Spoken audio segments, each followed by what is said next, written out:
समाजसेवार एक महत् पदक्षेप स्वरूप गीतांजलि फीस फाउंडेशन पक्षर अमृतधारा वृद्धाश्रमर अंतेवासी बाबा आखंडलमणि दर्शन यात्रा आयोजित होती।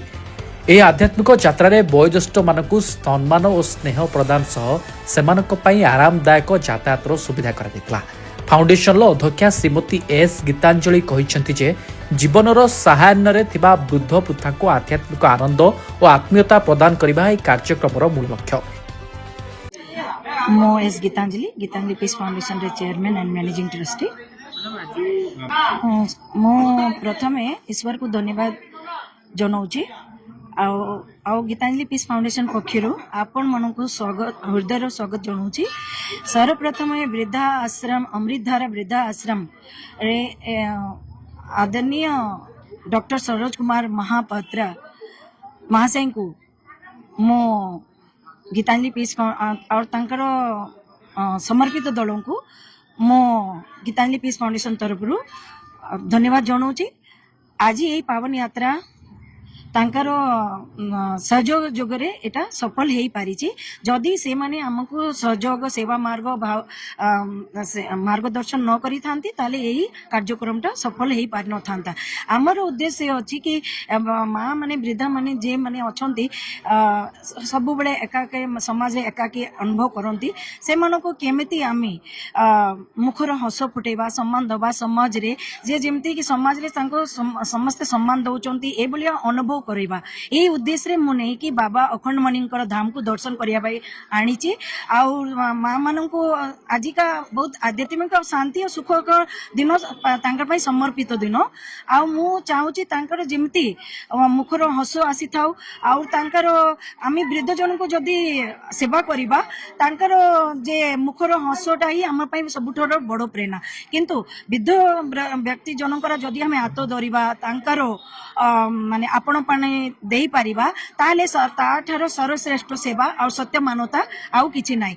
आमे चाहूछु समस्ते सहयोगी माने एवं समाज रे प्रत्येक व्यक्ति को मो निवेदन करूचे ए बेलिया समाज रे वृद्ध व्यक्ति माननकु आसिकी टिके सेवा कार्य रे आगे आसंतु आउ समाज रे जेमती एमाने निज को केबे एका अनुभव न करंतु से बेलिया से पाई ए कार्यटा करिछि ताके मुखर हस फुटेबा से माने सब बेले घर गुटे रही कि निज निज को सब बेले भाबुतिले कि हमर केही नाही। किंतु आमी किछि नय आमी माध्यम होछु आमी भगवान पाकर भगवान कर आशीर्वाद रे आमी तांको नै आसी पाछु आमी केही नुहे। किंतु जे से माने आसी पारिचंती एटा भी बाबा अखंडमणिकर बाबांकर माने आशीर्वाद से जुगरे से माने आसी पारिचंती आमु तांको नै कि आसी पाली माने सेटा भी बाबा आशीर्वाद मु नहीं कि आसीनी बाबा निजे हमको समस्त को तांका संगरे जुटे कि नहीं कि आसी चंती। धन्यवाद।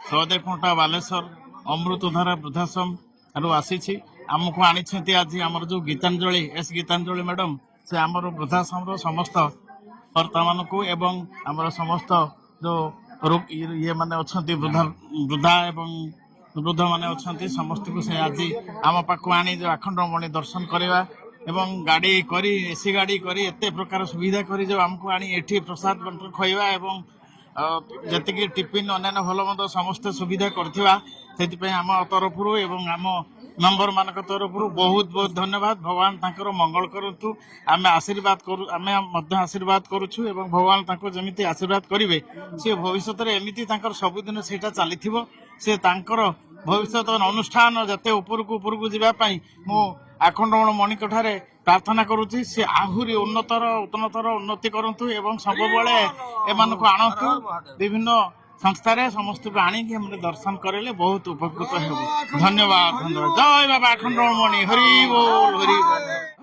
अमृतधारा वृद्धाश्रम रो आसीछि आमे समस्त मिसिक अमृतधारा वृद्धाश्रम जो चलेछु हमर मेंबर माने सब टोटल कमिटी आमे एठा को आछू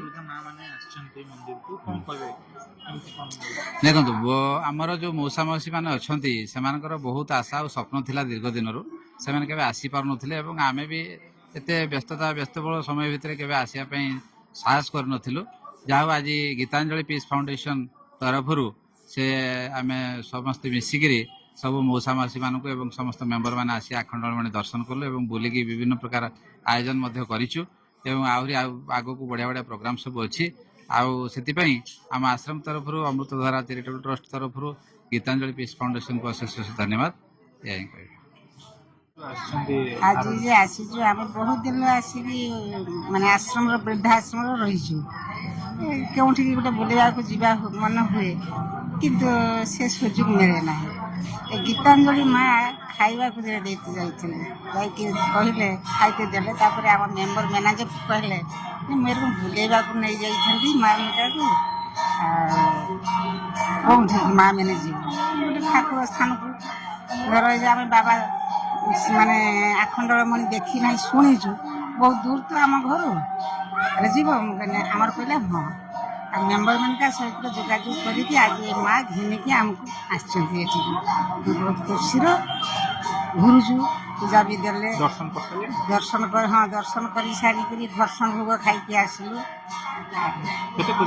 बहुत खुशी आम मेम्बर मैंने भी समस्ते आसी।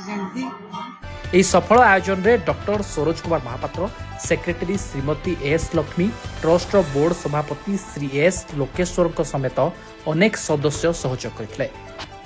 ବୟୋଜ୍ୟେଷ୍ଠମାନଙ୍କ ପ୍ରତି ଏଭଳି ସମ୍ବେଦନଶୀଳ ପ୍ରୟାସକୁ ସ୍ଥାନୀୟ ଅଞ୍ଚଳରେ ବେଶ୍ ପ୍ରଶଂସା କରାଯାଇଛି। ବାଲେଶ୍ୱରରୁ ଚନ୍ଦନ କୁମାର ପାଣିଗ୍ରାହୀଙ୍କ ରିପୋର୍ଟ, ଅଫର ନ୍ୟୁଜ୍।